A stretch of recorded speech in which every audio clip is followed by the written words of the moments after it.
बच्चू कडूंच्या अन्नत्याग आंदोलनाची दखल न घेतल्याचा आरोप होतोय। बच्चू कडूंच्या अन्नत्याग आंदोलनाची दखल घेतली जात नाहीये असं आंदोलक म्हणताय। गेले 5 दिवस बच्चू कडूंचं आंदोलन सुरू आहे। मोझरीमध्ये तर डवरगाव इथं प्रहार कार्यकर्त्यांचं अर्धदफन आंदोलन आता सुरू झालेलं आहे। प्रहारच्या आंदोलकांकडून या सगळ्या संदर्भात आता संताप व्यक्त केला जातोय। गेले 5 दिवस होऊन गेले आहेत अन्नत्याग आंदोलन बच्चू कडू हे करतायत, पण या ठिकाणी मात्र कुणीही लक्ष देत नाही, हे प्रकरण गांभीर्याने घेत नाही असा प्रहारच्या कार्यकर्त्यांचा आरोप आहे। आपण पाहतोय डवरगाव इथं या ठिकाणी प्रहारचं हे आंदोलन बच्चू कडू हे गेल्या 5 दिवसांपासून अन्नत्याग आंदोलन करतायत आणि या सगळ्याचा निषेध आता कुणी लक्ष देत नाही हा मुद्दा उपस्थित करत सरकारकडून या सगळ्या प्रकरणी लक्ष दिलं जात नाहीये असं म्हणत सरकारच्या या धोरणाचा, सरकारच्या वृत्तीचा निषेध व्यक्त केला जातोय। याकरता अर्धदफन आंदोलन डवरगाव इथं प्रहारच्या कार्यकर्त्यांनी सुरू केल्याची दृश्य आपण पाहतो।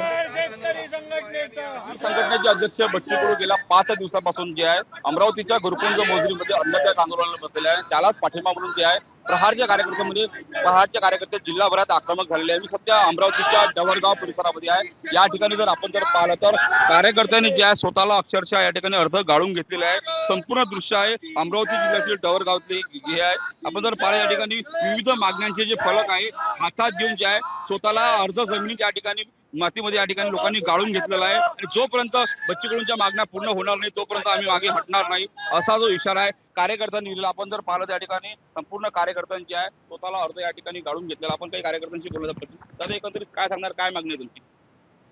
मागण्या अत्यंत रास्त आहेत। ज्या झालेल्या ज्या 2024च्या निवडणुका आहेत त्या निवडणुकांमध्ये ज्या सत्ताधारी पक्ष आहे या पक्षाने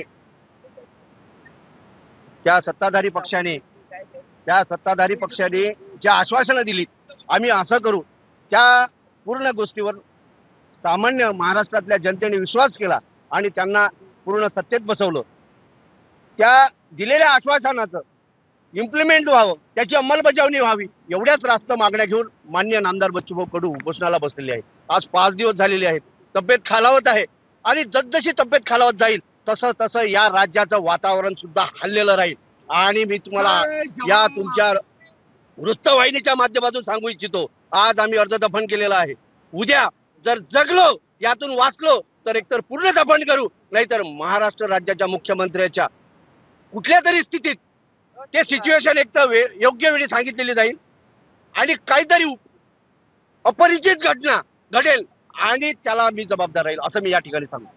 नक्कीच बच्चू कडूंच्या जीवाला जर बरं वाईट जर झालं तर आम्ही सुद्धा राहणार नाही असा जो इशारा या कार्यकर्त्यांनी दिलेला आहे। आपण जर पाहिलं तर गेल्या 5 दिवसापासून ज्या बच्चू कडूंच्या आंदोलनाला हिंसक होऊन लागलेला आहे। सकाळी जर पाहिलं तर नांदगाव पेठ टोल नाक्यावर या ठिकाणी रास्ता रोको करण्यात आलं होतं, टायरची जाळपोळ सुद्धा करण्यात आली होती। त्यामुळे राज्य सरकार आता केव्हा बच्चू कडूंच्या आंदोलनाची दखल घेणार हेच पाहणं औत्सुक्याचं असणार आहे। सूरज धाट, लोकशाही मराठी, डवरगाव, अमरावती।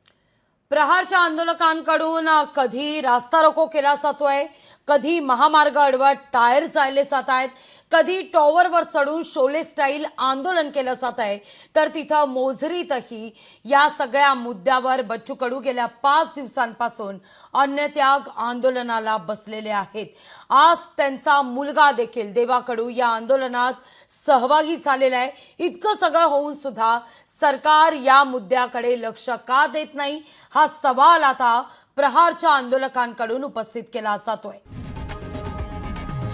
लोकशाही मराठी ऐका, पहा, जागरूक रहा।